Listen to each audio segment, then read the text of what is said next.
1일 합격 노트 보도록 하겠습니다. 1번 문제는 이게 31회 때 오늘 10문제 답 기출문제하고 개정된 겁니다. 개정된 거는 기출문제 아니고 나머지는 다 기출문제인데요. 31회 때 문제입니다. 근데 이게 기출문제라도 상가, 주택, 임대차 이런 건 경매는 좀 어려울 수 있어요. 여러분들 느낌에는. 민법하고 비슷하게 민법이 이렇게 나오잖아요. 사례 중심으로 나오잖아요. 주로 가벌병 이런 식으로 해서 민법하고 똑같다고요. 상가, 임대차니까.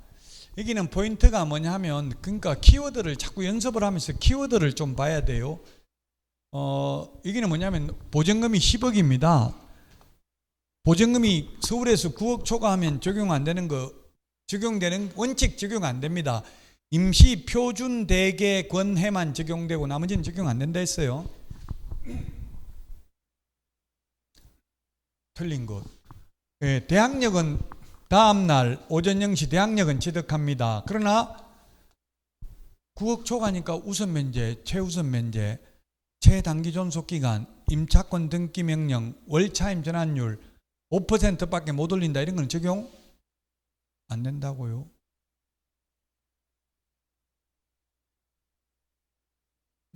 구억이었으면 맞죠. 그 뭐야 이게 인도받고 3월 10일 날 인도를 받고 사업자 등록을 신청했고 사업자 등록까지도 언제 신청했다는 얘기 10일 날 신청했잖아요. 그 다음에 확정일자를 13일 날 받았으니까 확정일자 받은 당일 날 맞죠? 다음 날이 아니고 확정일자를 13일 날 받았다는 얘기잖아요. 여기까지 앞에까지 사업자 등록 신청은 10일 날 다 했고 그럼 확정일자 받은 날 맞죠? 9억 초과하기 때문에 안 된다고 13일은 맞아요. 2번이 정답입니다. 2번. 3번은 상가는 6개월 전부터 1개월 전까지, 주택은 6개월 전부터 2개월 전까지. 주택하고 상가하고 이거 잘 구분해야 되겠죠. 이게 갱신요구입니다. 갱신요구. 그 다음에 갱신요구는 10년을 초과하지 않는 범위 내에서만 행사할 수 있다 했죠. 묵시적 갱신, 법정 갱신은 100년도 가능하다 했잖아요. 자동 연장되는 거는 1년씩 연장되죠. 10년 계약 체결했다가 자동 연장되면 10년 자동 연장되는 게 아니라 1년씩 연장된다고. 묵시적 갱신, 법정 갱신은. 주택은 2년씩 자동 연장되고요. 자동 연장은 10년 초과도 가능하지만 갱신 요구는 10년 초과 못한다 했잖아요. 갱신 요구에 의해서 갱신되는 경우는. 그 다음에 갱신 요구를 상가 같으면 4년 계약 체결했으면 갱신 요구하면 4년 연장됩니다. 주택의 경우 4년 임대차 계약을 체결했다 하더라도 갱신 요구하면 2년 연장됩니다. 주택은. 상가는 전임대차와 동일한 조건으로 계약한 걸로 보기 때문에 4년이 연장됩니다. 2번이 정답이 되겠습니다.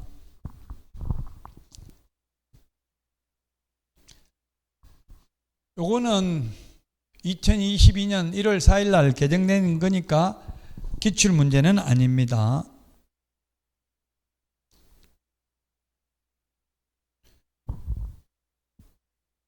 임차인이 3개월 이상 감염병 예방을 위한 집합 제한 또는 집합 금지 조치를 받음으로써 발생한 경제 사정의 중대한 변동으로,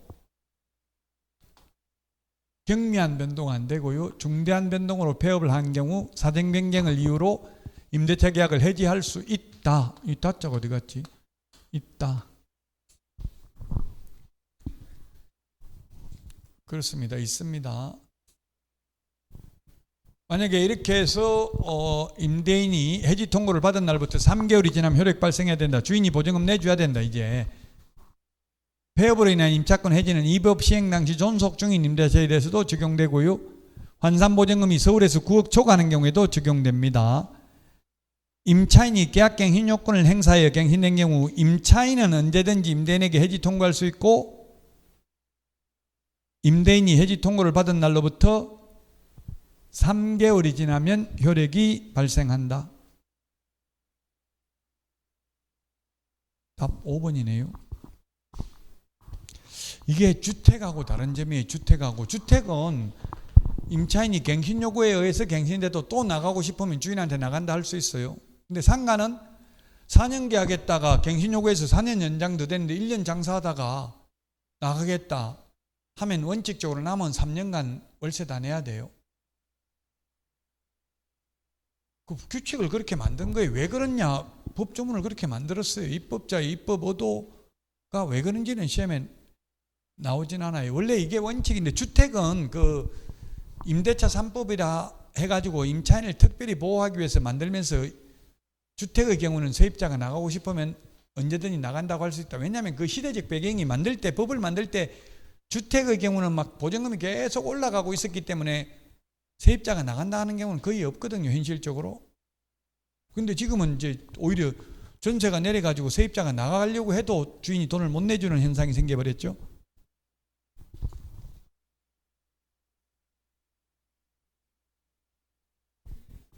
(3개월) 지나면 돼요. 6개월 지나면 되는 거는 그 민법 임대차에서 주인이 해지 통과하면 6개월 지나면 효력 발생하죠. 주택은 3개월 지나면 효력 발생합니다. 요거 5번 중요합니다. 주택은 세입자가 나간다고 하면 계약 갱신 요구에 의해서 갱신되든 묵시적 갱신되든 나갈 수 있습니다. 그런데 상가는 묵시적 갱신된 경우는 세입자가 나간다고 하면 3개월 지나면 효력 발생하는데 갱신 요구에 의해서 갱신된 경우는 원칙적으로 존속 기간 동안 월세 내야 됩니다.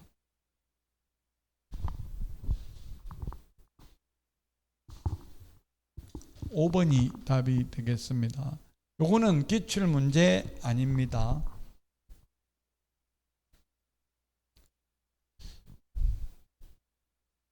(3번) 기출 문제입니다. 근데 글자가 이것도 조금 깨져가지고 있네.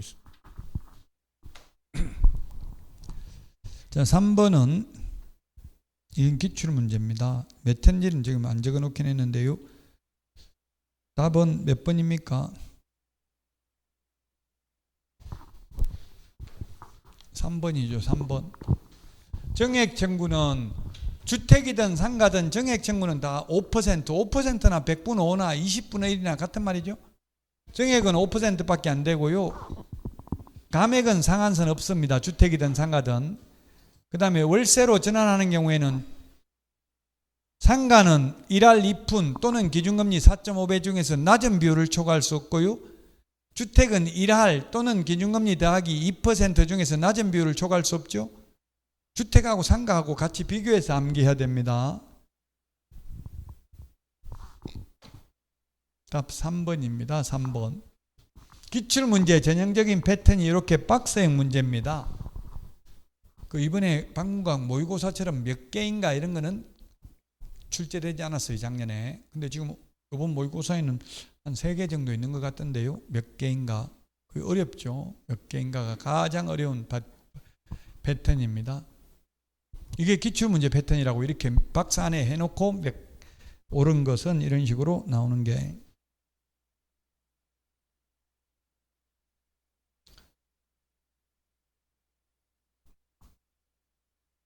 옳은 것.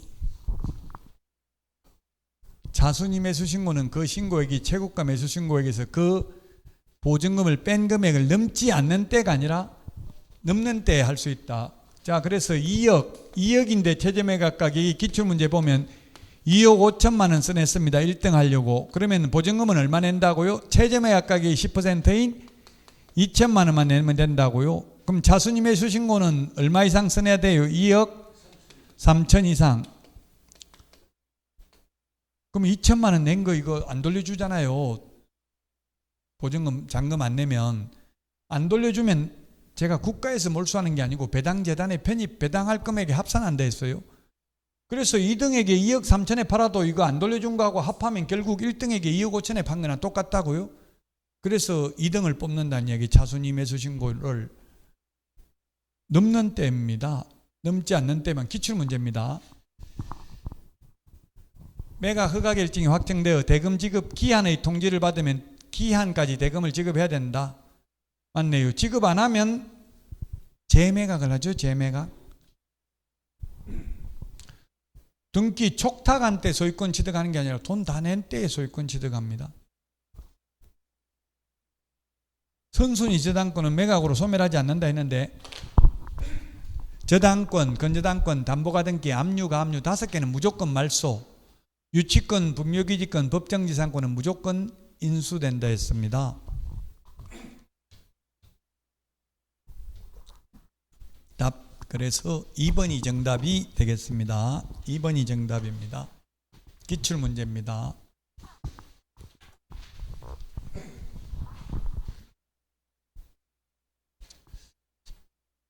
자, 다음은 5번입니다. 5번. 틀린 것은 했는데 이게 보전가등기라고 하죠. 소유권 이전 청구권 보전가등기. 무조건 말소되는 거, 무조건 인수되는 거는 일단 암기를 해야 돼요. 저당권, 건저당권, 담보가등기, 압류, 가압류는 무조건 말소된다 했죠. 그 다음에 유치권, 분묘기지권, 법정지상권은 무조건 인수. 무조건 인수, 무조건 말소 뺀 나머지는 말소 기준 권리보다 선순위면 인수, 말소 기준 권리보다 후순위면 말소된다라고 했습니다. 틀린 것인데 그래서 1번은 맞습니다. 최선순위니까 말소 기준 권리보다 앞서 있으니까 인수된다고요. 담보가등기는 저당권과 똑같기 때문에 무조건 말소죠. 최선순위라도. 자, 그 다음에 모든 저당권, 모든 담보가등기, 압류, 가압류 무조건 말소입니다.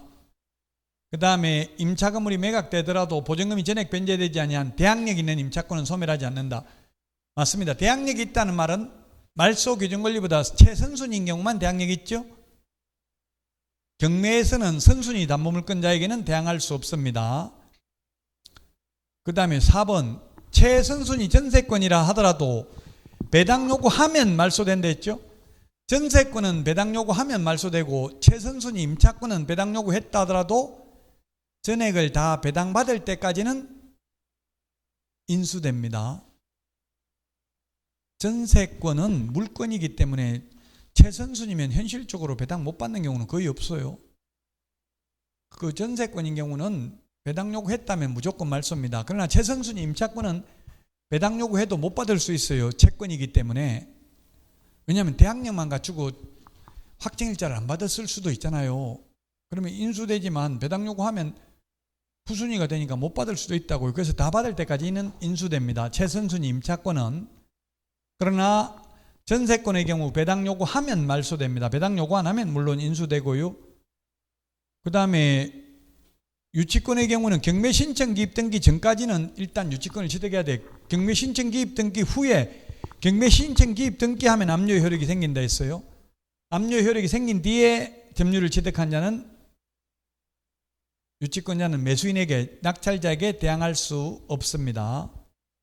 경매 신청 기입 등기 전까지 유치권을 취득한 자는 인수됩니다. 답 4번입니다. 이것도 시험에 이해가 잘 안 되면 그냥 시험에 자주 나오는 질문을 그냥 암기하다시피 계속 보는 수밖에 없어요. 최선순위 전세권은 배당 요구하면 말소되고 최선순위 임차권은 배당 요구해도 다 받을 때까지 인수된다 했습니다. 5번 기출문제입니다. 6번 기출문제입니다. 답은 2억 이거죠. 3천만 원이죠. 여기 칠판에 적어놨잖아요. 이게 기출문제 나온 거 그대로 2억 3천만 원보다 높게 써내야 된다. 즉 자순위 매수신고는 최고가 매수신고인 신고한 금액에 의해서 그 보증금을 뺀 금액을 넘는 때에만 할 수 있다. 2등. 왜냐하면 보증금 이거 안 돌려준다 했잖아요. 배당재단에 나중에 배당할 금액에 합산하니까 좀 더 싸게 팔아도 되잖아요. 그 금액만큼 뺀 금액만큼. 2억 3천만 원이 답이 되겠습니다. 7번 문제. 옳은 것입니다. 옳은 것. 기일입찰에서 매수신청 보증금은 자기가 써낸 금액의 10분의 1이 아니라 이게 시험에 가장 많이 나왔어요. 10번 넘게 나왔어요. 1번 지문이. 이것도 기출문제입니다.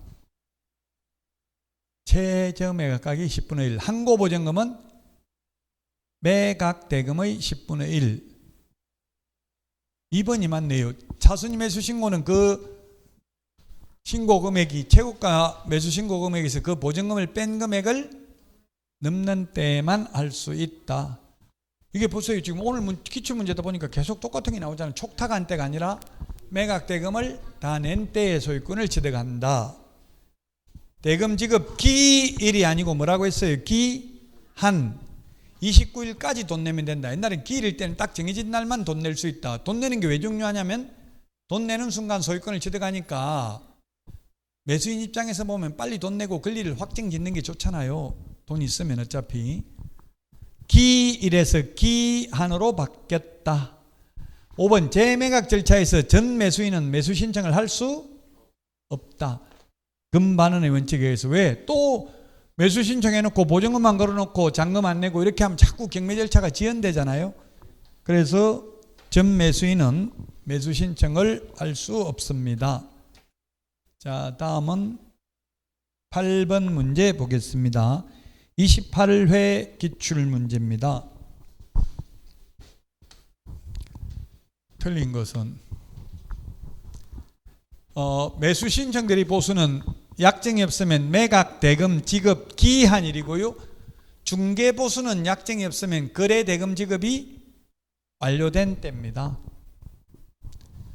그 다음에 차순위 매수 신고를 개업공개사는 대리할 수 있습니다. 대리할 수 없는 건 소송 대리, 명도 소송, 배당이의 소송, 기일 변경 신청은 안 됩니다.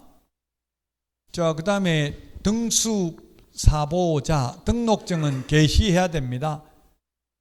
맞습니다. 휴업을 한 경우에 등록을 취소해야 된다. 휴업은 절대적 의무정지, 폐업해야 등록 취소죠. 폐업하면 절대적 취소, 휴업하면 절대적 의무정지, 매수 신청 내리는 절대적 의무정지도 있습니다. 5번 어른 매수 신청 대리 사건 카드에 중개행위에 사용하기 위해서 등록한 인장을 사용하여 서명 날인해야 된다. 그렇습니다. 매수 신청 대리 하기 위해서 따로 인장 등록을 하지는 않습니다. 어차피 중개업 할 때 등록한 인장을 사용하시면 되겠습니다.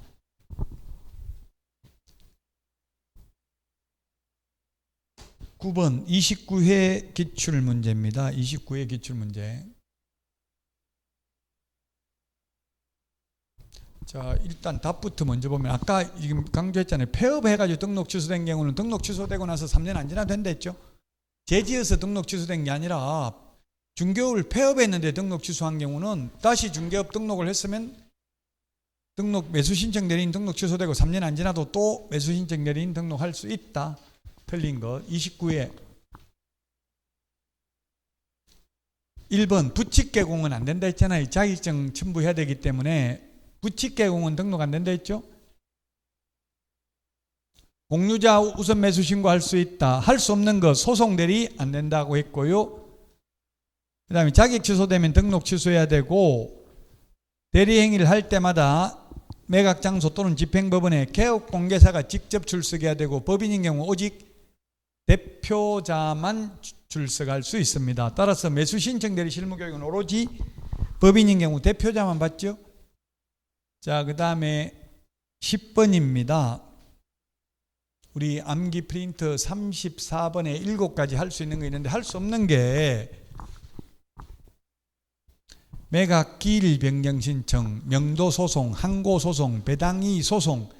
매일 매각 기일 변경 신청 이거는 소송 절차라고. 소송 절차. 소송 절차를 대리하는 건 누구밖에 안 된다? 변호사. 암기 프린트 34번에 7가지 대리할 수 있는 게 입찰표 써내는 것, 돈 대신 내는 것, 돈 대신 돌려받는 것, 차순위 매수 신고하는 것, 공유자 우선 매수 신고하는 것, 차순위 매수 신고인의 지위를 포기하는 것, 이런 거 할 수 있습니다. 소송 대리는 안 된다. 따라서 2번이 정답이 되겠습니다. 할 수 없는 거. 자, 오늘 여기까지 하고 이제 또 새로운 기분으로 7, 8월 이제 7, 8월부터가 중요한데 계속 이게 장기간 하다 보니까 지쳐가지고 매너리즘에 빠질 수 있는 시기입니다. 너무 무리하지 마시고 문제풀이도 다 푸는 거는 풀면 좋기는 한데 몇 개씩만 풀어보라고 했죠. 그리고 또 시간 남으면 풀고 이런 식으로 하시면 될 겁니다. 이제 다음 달 문제풀이 때 찾아뵙도록 하겠습니다. 수고하셨습니다.